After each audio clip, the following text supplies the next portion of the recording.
नमस्कार मित्रांनो, तू हिरे माझा मितवा या मालिकेच्या आजच्या भागामध्ये अर्णव आता गाडी घेऊन घरी आलेला असतो आणि त्या गाडीची पूर्णपणे काच फुटलेली असते. अर्णव शांतपणे गाडीतच बसलेला असताना तेवढ्यात आकाश बाहेर येतो आणि तो अर्णवच्या गाडीची काच फुटलेली पाहतो. आकाश सुद्धा आता आश्चर्याने गाडीची ती काच पाहत असतो. मग त्याच्यानंतर अर्णव गाडीच्या खाली उतरतो आणि तिकडनं चालायला लागतो. आकाश अर्णवला थांबवतो आणि त्याला विचारतो की दादा, कारला एवढं डॅमेज नेमकं झालंय तरी काय? तर मग अर्णवला लगेच घडलेला प्रकार आठवतो की ईश्वरी कशा पद्धतीने गाडीवरती चढून आली आणि तिचा पाय सटकताच ती गाडीवरती पडल्यामुळे ते हेल्मेट ते गाडीवरती आदळल्यामुळे ती काच फुटली. आकाश लगेच चिडत म्हणतो, तू जर नंबर नोट केला असेल ना तर आत्ताच्या आत्ता दे. एका कॉलमध्ये लायसन्स सस्पेंड करतो त्याचं. कोण होता नेमकं तो माणूस? तर मग अर्णव लगेच सांगतो, माणूस नाही, मुलगी होती. तीच मुलगी जिने इंदोरमध्ये आपला फॅशन शो स्पॉइल केला होता. आकाश आता म्हणतो, अरे काही काय, म्हणजे ती मुलगी इकडे सुद्धा पोहोचली, तू तिला काही बोलला नाहीस का? याच्यावरती आता अर्णव म्हणतो, मी तिची जागा तिला दाखवून दिली, आता परत देणार. आकाशला काही समजत नाही. आकाश विचारतो, म्हणजे काय करणारेस तू? तर मग अर्णव काही उत्तर देत नाही आणि लगेच घरात निघून जातो. आकाश आता स्वतःशीच विचार करत म्हणतो, डॅमेज फक्त कारला नाही तर ब्रोचा इगो हर्ट झालाय आणि त्याच्या वाकड्यात जाणारी ही मुलगी नेमकं आहे तरी कोण? त्यानंतर आता इकडे दुसरीकडे ईश्वरी थोडीशी पुढे येते. तिचा ड्रेस खराब झालेला असतो. ड्रेस खराब झालेला पाहता ईश्वरी आता स्वतःशीच विचार करत म्हणते, आत्याने जर पाहिलं ना तर आत्या खूप ओरडेल. त्यानंतर तेवढ्यात तिला नम्रताचा फोन येतो आणि आता नम्रता लगेच विचारते की ईशू अगं, कुठे आहेस तू? आता आत्या जर भडकली ना खूप अवघड होईल आणि आत्या तुझी वाटच बघते. आता जयू वाट पाहतीये हे म्हणता ईश्वरी आणखीनच घाबरते. ईश्वरी आता घाबरत सांगते, ताई अगं, माझा ड्रेस ना खूप खराब झालाय, आत्याने जर बघितलं ना तर ती खूप ओरडेल. नम्रताच्या डोक्यामध्ये एक आयडिया येते. नम्रता आता ईश्वरीला सांगते, तू बेडरूमच्या खिडकीमधनं आतमध्ये ये, ड्रेस चेंज कर आणि परत जा. आता ही आयडिया ईश्वरीला सुद्धा पटते. ईश्वरी आता म्हणत असते, मी मगाशी घातलेला ड्रेस तर फाटलाय, पण मात्र नम्रता म्हणते, डोंट वरी, मी ड्रेस शिवून ठेवलाय, तू फक्त पटकीन ये. त्याच्यानंतर ईश्वरी म्हणते, मी पोहोचतेच लगेच. तेवढ्यात आता जयू नम्रताला आवाज देते. ईश्वरी लगेच घरी जाण्यासाठी निघते. त्यानंतर आता इकडे आजी आणि अंजली दोघी एकमेकींशी बोलत असतात. अंजली म्हणते, लग्नाच्या गाठी वरती बांधल्या असतात, अर्णवच्या आयुष्यातली मुलगी त्याला भेटली सुद्धा असेल, आपल्याला काय माहिती? मग आजी खूप कठीण असते आणि मग ती आता अंजलीला म्हणते, नाही नाही, अजिबात नाही, ही गोष्ट शक्य नाहीये. अर्णवचं मी बाकी सगळं ऐकते, पण या बाबतीत मी काहीही ऐकणार नाही. आजी आता या गोष्टीला घेऊन खूप पॅनिक झालेली असते. अंजली आता लगेच आजीला सावरते. आजी आता म्हणू लागते की तू काहीही बोलू नकोस. आयुष्याच्या जोडीदाराचे निर्णय कधीच चुकून चालत नाही आणि अर्णवच्या बाबतीमध्ये हे असं कधीच घडून नाही देणार. तर मग आता अंजली सांगत असते, अगं आजी, मी आपलं असं सहजच बोलले होते. पण मात्र आजी म्हणते की सहज अशी कोणतीच गोष्ट बोलू नकोस. अर्णवची बायको चांगलीच असली पाहिजे आणि मी अर्णवच्या बाबतीमध्ये कोणताच धोका पत्करणार नाही. तेवढ्यात तिथे बाजूला मामी सुद्धा असते आणि ती अंजली आणि आजी यांच्या दोघींचंही बोलणं अगदी स्पष्ट ऐकत असते आणि याच्यावरती तिचा काहीतरी वेगळाच डाव असतो. अंजली आता आजीला शांत करण्याचा प्रयत्न करत असते. तर मग आता आजी लगेच रडतच अंजलीला म्हणते, मी कशी शांत होऊ? माझ्या लेकीचा जोडीदार चुकीचा निघाला आणि तिला जीव द्यावा लागला. कोवळ्या वयामध्ये तुम्ही दोघेही पोरके झालात. अंजली आता सांगत असते, आजी अगं सोड ना, नको त्या जुन्या आठवणी. आणि अंजली आजीला शांत करण्याचा प्रयत्न करत असते. मग त्याच्यानंतर आजी आता म्हणू लागते की त्या सैतानाने तिच्या आयुष्याचं वाटोळं केलं, तिचा संसार उद्ध्वस्त केला, तो तुम्हाला पोरकं करून निघून गेला. बाप असा असतो का गं की त्याला स्वतःच्या मुलांची सुद्धा काळजी नाहीये? अंजली आता म्हणत असते, अगं आजी जाऊ दे ना. पण मात्र आजी म्हणत असते, नाही नाही, मी तर आता चांगलाच धडा घेतलाय. अर्णवसाठी मुलगी मी चांगली बघून अगदी पारखून घेणार आहे. अर्णवच्या बाबतीमध्ये मी कोणतीच तडजोड करणार नाही. चला तर रडत बसायला आपल्याला वेळ नाहीये, पूजा लवकर वेळेत सुरू करावी लागेल. मग आता अंजली पूजेची तयारी करण्यासाठी तिकडनं निघून जाते आणि आता मामींनी इकडे सगळं बोलणं ऐकलेलं असतं. मामी आता लगेच स्वतःशीच विचार करत म्हणते, यांचं म्हणणं आहे की अर्णवला योग्य जोडीदार हवा. हिने तर अर्णवच्या लग्नाचं खूपच मनावरती घेतलंय. अर्णवचं जर लग्न झालं ना तर सगळी गडबड होईल. ती मुलगी कशी असेल काय माहिती. अर्णव आहे माझ्या सांगण्या म्हणण्यात, पण मात्र ती जर मुलगी चांगली नसली तर? नाही नाही, अजिबात नाही. आता ही पूजा तुझ्यासाठी गरजेची नाहीये, तर पुढचं प्लॅनिंग तुझ्यासाठी गरजेचं आहे. त्यानंतर आता इकडे दुसरीकडे ईश्वरी मस्त खिडकीमधनं आतमध्ये रूम मध्ये आलेली असते. नम्रताने ड्रेस तिथे टेबलवरतीच काढून ठेवलेला असतो. ईश्वरी आता ड्रेस घेते आणि विचार करते, पटकीने ड्रेस चेंज कर आणि पळ बाहेर. ईश्वरी लगेच ड्रेस चेंज करण्यासाठी तिकडनं निघून जाते. त्यानंतर आता इकडे दुसरीकडे जयू देवाची पूजा करत असते आणि आता नम्रता ईश्वरीला येण्याची वाट पाहत असते. मग तेवढ्यात लगेच आता ईश्वरी येते. जयू देवाची पूजा करत असते, घंटा वाजवत असते. पण मात्र जयूच्या त्या घंटेच्या आवाजामुळे लक्षात येत असतं की जयू भयंकर चिडलीये. मग त्याच्यानंतर आता इकडे ईश्वरी खुणावत विचारते की जयू आत्याचा दम बरा आहे ना? मग आता नम्रता सांगते, हो बरा आहे. तू ते सगळं सोड, पण मात्र तू कुठे होतीस? पण मात्र ईश्वरी सांगते, ते मी तुला नंतर सांगते. आणि आता ईश्वरी जयूकडे येते आणि तिला आवाज देते. पण मात्र जयू मात्र देवाची पूजा करत जोरजोरात घंटाच वाजवत असते. जयूचं लक्ष ईश्वरीकडे गेलेलं असतं, पण मात्र ती दुर्लक्ष करते कारण जयू चिडलेली असते. ईश्वरी आता म्हणते, मला यायला थोडा उशीर झाला अगं. जयू लगेच रागामध्ये ईश्वरीकडे पाहते. ईश्वरी विचारते की कसं वाटतंय तुला? पण मात्र जयू याच्यावरती उत्तर देत नाही आणि ती जोरजोरात घंटाच वाजवत असते. इकडे आता ईश्वरी नम्रताकडे येते आणि तिला म्हणते, ती बोलत का नाहीये? याच्यावरती नम्रता म्हणते, तू डायरेक्ट जा, तिला सॉरी बोलून टाक, खूप चिडलीये ती. ईश्वरी आता जयूकडे येते आणि हात जोडत तिला सॉरी म्हणत असते. पण मात्र तरी सुद्धा जयू तिचं काही ऐकत नाही आणि जोरजोरात घंटाच वाजवत असते. ईश्वरी आता इकडे नम्रताकडे पाहते. नम्रता सांगते की कान पकड आणि मग सॉरी म्हण. तर मग आता ईश्वरी म्हणते, ठीक आहे. कान धरते आणि उठक बैठक करते. ईश्वरीला आठवतं की तिने जयूसाठी काहीतरी आणलंय. तर मग आता ईश्वरी लगेच तिने जयूसाठी अस्तम्याचा पंप आणलेला असतो तो जयूला दाखवते. जयू शांत होते. ईश्वरी आता म्हणते, बघ मी तुझ्यासाठी पंप आणलाय. आता इकडे ईश्वरी म्हणते, तुझ्या गळ्याची कसम ग. ईश्वरीचं बोलणं पाहता जयू लगेच ओरडत म्हणते, हा तू मलाच मार. जयू आता चिडत विडत विचारते, तू एवढा वेळ कुठे गेली होतीस? ईश्वरी सांगते, अगं मी पंपच आणायला गेले होते, पण सगळी गडबड होऊन गेली. आता इकडे जयू लगेच रागारागामध्ये पाहायला लागते आणि ईश्वरी आता सांगते, अगं आपल्या गल्लीच्या तोंडावरती भलं मोठं ट्रॅफिक जाम झालं होतं. सगळ्या गाड्या नुसत्या ओरडत होत्या. सगळ्या गाड्यांमधले ड्रायव्हर ओरडत होते. सगळे लोक नुसते परेशान होऊन गेले होते. म्हणजे आता गडबड झालीये. जयू लगेच आता रागारागामध्ये ईश्वरीकडे पाहत असते. ईश्वरी आता म्हणत असते, म्हणजे गडबड झालीये छोटीशी. आता गडबड झाली पाहता जयू लगेच आता रागारागामध्ये ईश्वरीकडे पाहायला लागते आणि तिला विचारते की काय गडबड करून ठेवली आहेस आता? काय दिवे लावलेस तू नेमकं? मग त्याच्यानंतर आता ईश्वरी सांगते, एका गाडीचा आरसा तोडला. म्हणजे तू चुकून तुटला ते स्कूटरच्या आणि काकांच्या गाडीचा. जयू म्हणते, कोणते काका? ईश्वरी म्हणते, अगं ते आपले जवळकर काका.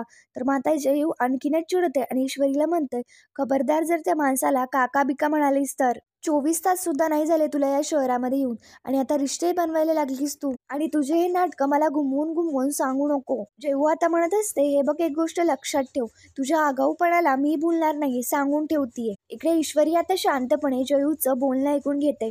मग त्याच्यानंतर जयू म्हणते की काका नाही म्हणायचा आणि जयू परत तिची पूजा करण्यासाठी निघून जाते.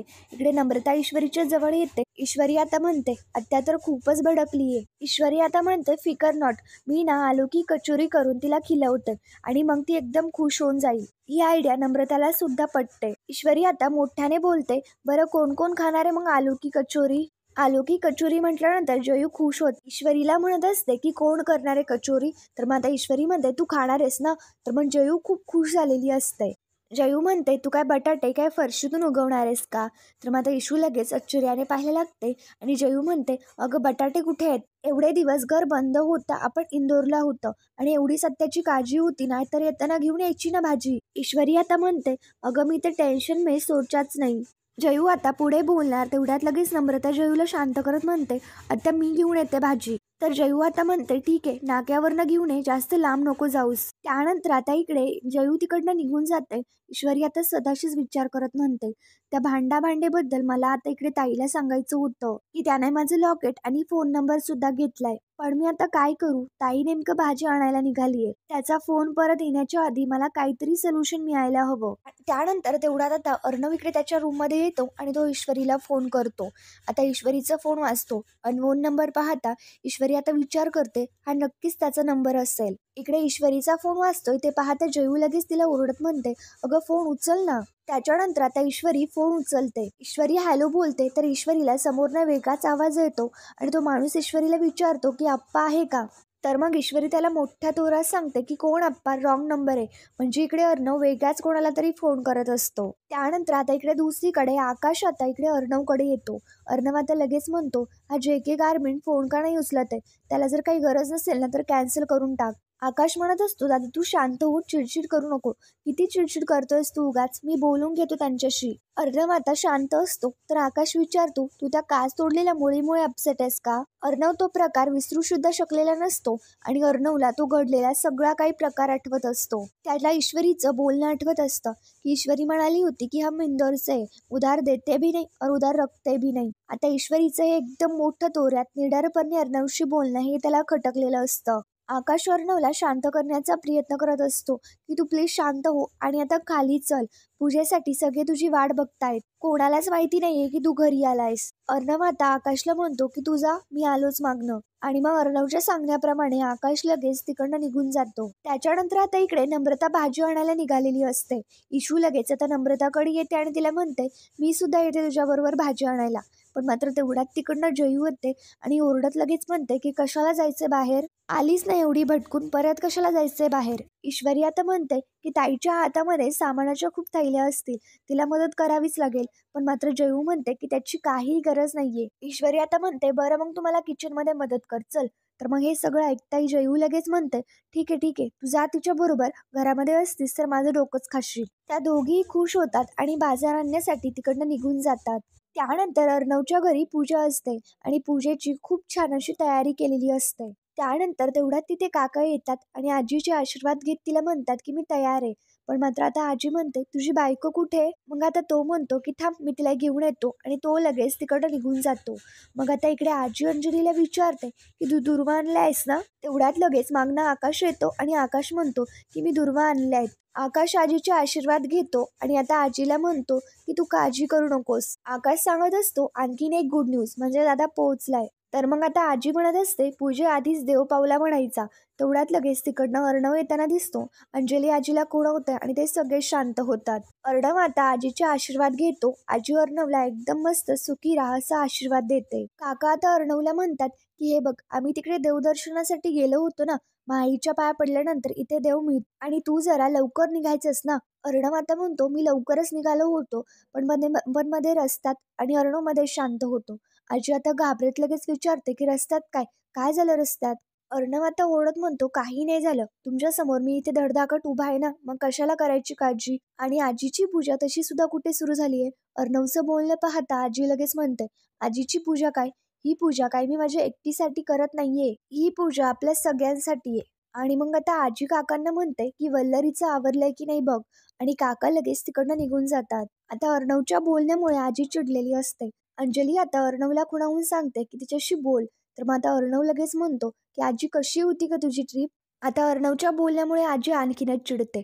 आजी लगेच म्हणते, ट्रिप नाही रे, त्याला तीर्थयात्रा म्हणतात. इकडे आकाश आणि अंजली दोघी आता अर्णवच्या या वागण्यावरती हसत असतात. अर्णव आता विचारतो, बरं ठीक आहे, कशी झाली यात्रा? मग तुला काही त्रास वगैरे नाही झाला ना? आजी आता हसत म्हणते, तीर्थयात्रेला फक्त मी माझ्यासाठी नव्हते गेले, तुझी काळजी वाटते म्हणून मी गेले होते देवाला साकडं घालायला. अर्णव लगेच म्हणतो, आजी मी तुला किती वेळा सांगितलंय असं नको करत जाऊस. आजी म्हणत असते, कसं आहे, यशामागे धावताना आपल्याला भान नाही राहत, आपण वेगाने धावत सुटतो आणि वेगाने धावताना आसपासचं सगळं दिसेनासं होतं. म्हणूनच तर तुझी जास्त काळजी वाटते ना. तुझ्या या वेगाला लगाम घालायला तुझं हक्काचं कोणीतरी हवं. अर्णव पुढे काय बोलायला लागतो तर आजी लगेच अर्णवला एका शब्दात शांत करते की बास, आता विषय संपला.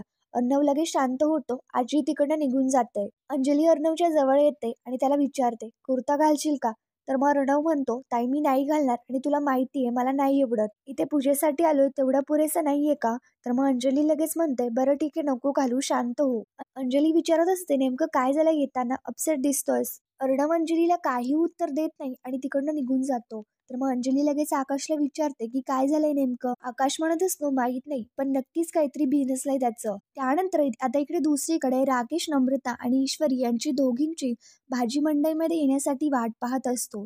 पण मात्र तेवढ्यात आता ईश्वरी आणि नम्रता दोघी तिथे येतात आणि राकेशच्या अगदी मनासारखं होतं. ईश्वरी आता घडलेला सगळा प्रकार नम्रताला सांगत असते की त्या पडतूस माणसाला पैशाशिवाय काहीच दिसत नाही आणि त्या दोघी एकमेकींशी बोलत असतात. आता तो राकेशचा आता इथे वेगळाच काहीतरी डाव असतो. ईश्वरी आता नम्रताला म्हणते, ताई मी त्याला सांगून आलीये की तुझ्या गाडीच्या काचेचे 50,000 रुपये मी भरून येईल. नम्रताला लगेच एकदा मोठा धक्काच बसतो. नम्रता आता म्हणते, काय 50,000?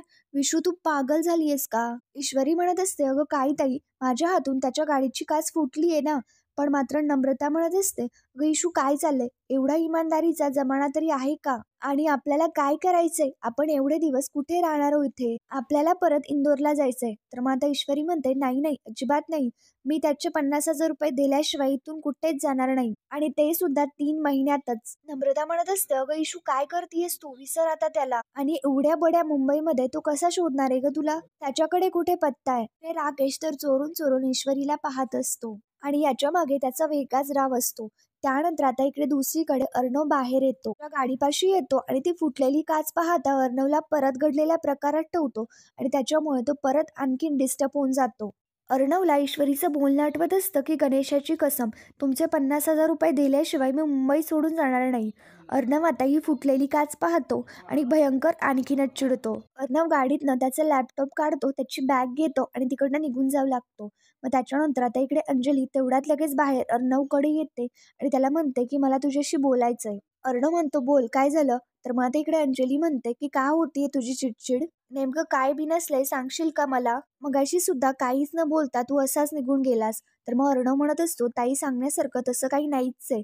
अर्णव तिकडनं जाऊ लागतो, पण मात्र अंजली त्याला थांबवते आणि त्याला म्हणते की "चिंटू, अरे काळजी वाटते तुझी. तुझा हा एकटेपणा, कामात झोकून देणं, हे सगळं बघता असं वाटतं ना की आजी हे जे काही करते ना तुझ्यासाठी ते योग्यच करतीये. की यावी एखादी मुलगी तुझ्या आयुष्यात, तुझी काळजी घेईल, तुला समजून घेईल." अर्णव आता चिडत म्हणतो, "ताई, सगळ्या गोष्टींना मुलींना फक्त एकच गोष्ट समजते, ती म्हणजे पैसा. तू, आजी आणि मामी सोडल्या ना, त्यापैकी मी एक अशी मुलगी सुद्धा जगामध्ये पाहिली नाहीये की निस्वार्थ प्रेम करू शकेल." अर्णव आता म्हणतो की "सो प्लीज, त्याच्यामुळे हे प्रेम बिम सगळं खोटं असतं." अंजली आता म्हणत असते, "चिंटू, असं काही नाहीये. जे झालं ते विसरून जा. ती मुलगी मेन म्हणजे तुझ्यासाठी योग्य नव्हतीच. तू इथे यशस्वी होण्यासाठी धडपड करत होतास आणि त्या मुलीला आयती श्रीमंत हवी होती आणि तिला त्याच्यामध्ये तुझी साथ द्यायचीच नव्हती. जाऊ दे, सोडून दे ते सगळं." मग त्याच्यामुळे आता अर्णव लगेच मोठ्याने ओरडत म्हणतो की "सोडूनच तर दिलाय ना मी तो विषय. मुली आणि लग्न हा विषय मी कायमचाच सोडून दिलाय." आता अर्णव भयंकर चिडलेला असतो आणि अर्णवने मुलींबाबतीत डोक्यामध्ये भयंकर राग घालून घेतलेला असतो. तर मित्रांनो, पुढील भागामध्ये आपण पाहणार आहोत ईश्वरी आणि नम्रता दोघी एकमेकींशी बोलत असतात. नम्रता आता म्हणत असते, "तू त्याचं एवढ्या वेळा नाव घेतेयस ना, त्याला तिकडे उचकी लागत असेल." त्यानंतर आता इकडे दुसरीकडे अर्णवला तर खरंच उचकी लागत असते. अंजली अर्णवला म्हणते की "तुला तुझी कोणीतरी आठवण काढते." तर मग आता अर्णव म्हणतो, "हे सगळे अंधश्रद्धा आहेत."